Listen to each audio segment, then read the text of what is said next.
परवेज़ खटक साहब हैं, असद साहब हैं, शामिर कुरैशी साहब हैं। इनके बारे में और भी ऐसे लोग हैं, इनके बारे में ये कहा जाता है कि ये किसी न किसी तरीके से एस्टैब्लिशमेंट के करीब है। इनके बारे में ये भी कहा जाता ट्विटर के ऊपर कि ये लोग खुफिया मुलाकातें भी करते रहे हैं। यहाँ तक कि खान साहब ने ऐसे ही लोगों की तरफ इशारा किया था जब कहा था कि आप जाके मत मिला करें और बात करते और गलत किस्म के सिग्नल्स देते हैं। याद है आपको? जी बिल्कुल याद है, और इसीलिए आप जो है कुरैशी साहब के नाम पर आपने स्माइल भी की। हाँ, तो अब कुरैशी साहब तो खैर, परवेज़ खटक साहब उनसे आगे हैं, असद साहब भी पीछे नहीं है। तो और इनका मौक़िफ़ भी थोड़ा सा खान साहब से मुख्तलिफ है अंदर की बातों में। बाहर तो ज़ाहिर है खान साहब के साथ है। मेरा ख्याल है ऐसे लोग वो हैं जो कहते हैं इस्टेब्लिशमेंट के साथ झगड़े नहीं करने चाहिए, मामला तय करने चाहिए। और खान साहब इनकी बात सुनते तो हैं, कुछ हद तक एहतराम भी करते हैं इस बात का, मगर फिर उनके और भी कॉन्टैक्ट्स हैं इस्टेब्लिशमेंट के अंदर जहाँ से फिर थोड़ी बहुत हैंडलिंग भी होती है। तो खान साहब फिर अपना भी रास्ता निकालने की कोशिश करते हैं। तो अब एक तरफ तो ये चीज़ें हैं, दूसरी तरफ ये है कि बातें फिर चल रही हैं। हालांकि इसके बावजूद कि जनरल बाजवा ने ये कहा कि मैंने एक्सटेंशन ना मांगी है ना लेनी है। फिर ये भी बात आई है कि ना हुकूमत ने देनी भी नहीं है और ना मांगी है तो ना देनी है। तो ये लेनी देनी, मांगी ना मांगी, ये सारी बातें फिर इस पर बात क्यों हो रही है? ये बातें चल रही हैं अभी तक। हालांकि बहुत दफ़ा ये कह दिया गया कि नहीं, हमने नहीं एक्सटेंशन लेना, मगर खान साहब के जो बातें हैं ना, वहाँ से फिर ये नई बात शुरू होती है। खान साहब ने एक वक्त पिछले 10-15 दिन में एक इंटरव्यू में ये कहा कि मुझे कोई एतराज़ नहीं है अगर जनरल बाजवा जो हैं वो एक्सटेंशन ले लें और मार्च में इलेक्शन करा दें। नई हुकूमत आएगी अप्रैल में, तो फिर मैं जीतूंगा और फिर इनकी एक्सटेंशन ख़त्म हो जाएगी और मैं नया चीफ अपॉइंट करूंगा। ये उन्होंने वाज़ेह तौर पे कहा था कि मुझे इनफैक्ट अगर ऐसे हो जाए तो मुझे इतराज़ नहीं है कि आप एक्सटेंशन ले लें उस वक्त तक जब तक नया चीफ नहीं आता, मगर अभी इस हुकूमत को नया चीफ लगाने की इजाज़त ना दें। उन्होंने रास्ता दिखाने की कोशिश की। अभी हाल ही में खान साहब ने कल, मेरा ख्याल है पीछा किसी ने, एक जर्नलिस्ट टीम को उन्होंने अपने घर में ज़मान पार्क में बुलाया और वहाँ सवाल ये पूछा गया कि फिर नई आर्मी चीफ़ की मुकर्ररी के बारे में या नॉमिनेशन के बारे में आपके कोई, उन्होंने कहा नहीं, मेरा कोई फेवरेट नहीं है, ये गवर्नमेंट जिसको चाहे लगा दे। बिल्कुल यू टर्न ले लिया कि एक तरफ कहते थे कि मैंने लगाना है और एक्सटेंशन दे दी जाए जनरल बाजवा को उस वक्त तक, और आर्मी चीफ ये हुकूमत मत लगाए, ये कौन होते हैं ये लगाने वाले, ये चोर। और आज ये कह रहे हैं कि नहीं लगा दें, मुझे क्या फ़र्क पड़ता है। तो इसका ये मतलब है कुछ हुआ है ना कि लगा दें मुझे क्या फ़र्क पड़ता है, या कोई डिकॉय हो रहा है या कुछ चीज़ होने जा रही है ना। ये ऐसे नहीं ये यू टर्न्स होती, जैसे लॉन्ग मार्च के ऊपर यू टर्न हुई है, कोई ना कोई मकसद होता है, कोई पीछे कुछ डेवलपमेंट्स हो रही हैं। फिर ये भी हमें पता चला कि एक बहुत बड़ी कॉन्फ्रेंस थी, इस्टेब्लिशमेंट के जो रिप्रेजेंटेटिव्स हैं, को कमांडर्स, वहाँ इंटरनल इश्यूज भी बड़े थे, मगर मैंने भी इसकी तरफ इशारा किया था कि कुछ और इश्यूज भी हैं। अब क्या वहाँ बात हुई, मैंने कहा था कि मुझे ख़बर तो होगी मेरे पास, मगर मुनासिब नहीं है कि मैं किसी डिटेल में जाऊँ। Again for the same reasons, sensitive issues हैं, पता नहीं हम मेरे साथ जो बात पहुंची है वो सही भी है या नहीं है, और मैं बड़ी कॉन्फिडेंस के साथ कह दूँ ये हुआ, तो ये मुनासिब नहीं होता। थोड़ी सी गुंजाइश छोड़नी चाहिए और ग्रे जोन में चलना चाहिए, क्योंकि बहुत सी बातें ग्रे जोन में ही होती हैं, ब्लैक एंड वाइट में नहीं होती जी।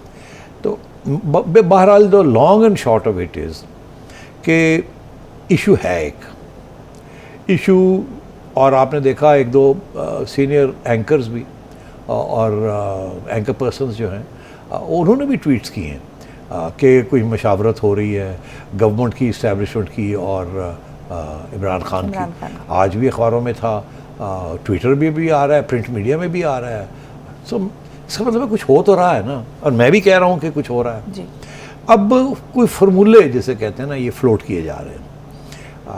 एक फार्मूला ये है कि जी मुल्क के हालात बड़े ख़राब हो रहे हैं, मईशत और ख़राब हो जाएगी, सबका नुकसान हो जाएगा, ये अफरा तफरी का कोई तरीका नहीं है, गवर्नमेंट की छुट्टी कराया जाए, मार्शल लॉ लगाया जाए। अच्छा। दूसरा ये है कि जी नहीं मार्शल लॉ लगाने से तो काम नहीं ख़त्म होगा, ये मसले और बढ़ जाएंगे, पहले भी मार्शल लॉ लगाने से काम ख़राब हो गया।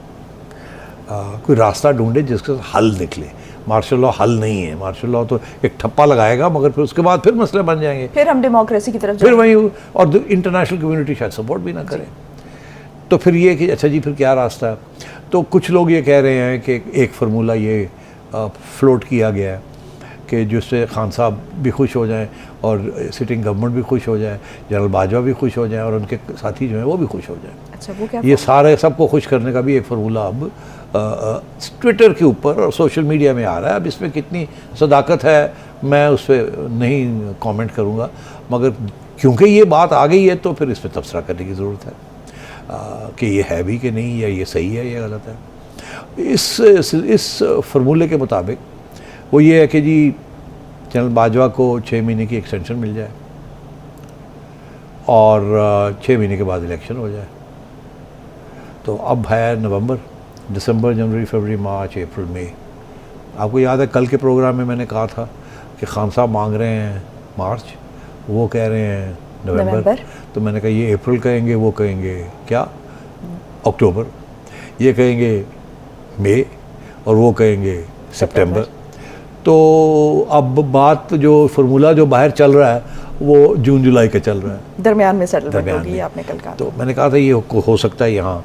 तो वो फार्मूला अब यही ट्विटर के ऊपर और ख़बरें जो निकल रही हैं वहाँ से कि जी इस किस्म की कोई बात भी चल रही है, जिसके साथ ये है कि इस हुकूमत को 6-7 महीने और मिल जाएंगे या 4 महीने और मिल जाएंगे। खान साहब उतनी देर तक इंतज़ार कर रहे थे। खान साहब को किसी ने पूछा कि आप इतनी जल्दी में क्यों हैं, ये जो इंटरव्यू है, तो आप पूरा साल क्यों नहीं इंतज़ार करते। तो क्या जवाब दिया आपको पता ही होगा। हाँ, उन्होंने कहा कि भाई मैं तो इंतज़ार कर सकता हूँ, हम तो टाइम गुजरने के साथ मेरी सियासत तो बड़ी पॉपुलर हो रही है, आवाम की हिमायत हासिल हो रही है, लेकिन असल मसला ये है कि हमारे मौशी हालात ऐसे नहीं है, हमारे बैरूनी कर्ज़ों में इजाफा हो रहा है, तो पाकिस्तान इसका मुतहम्मिल नहीं हो सकता, इसलिए इलेक्शन होना ज़रूरी है और मैं आके फिर फैसले करूँ क्या करना।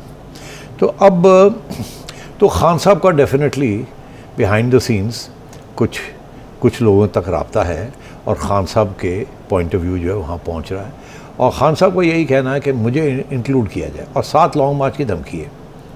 तो अब कहाँ जाके ऊँट बैठता है ये मुश्किल है कहना, मगर मेरा ख़्याल है यही सारी इश्यूज़ जो हैं वो शहबाज शरीफ साहब नवाज शरीफ साहब के साथ डिस्कस करने गए हैं, जिसमें मेरा ख़्याल है सरफहरिस्त ये होगा कि क्या ये चीज़ को एंटरटेन करना चाहिए कि जनरल बाजवा साहब को उनको एक एक्सटेंशन मिल जाए 6 माह की, और उसके बाद इलेक्शन हो जाए और इसके बाद नया चीफ, जो भी गवर्नमेंट आए नया चीफ लगा दे।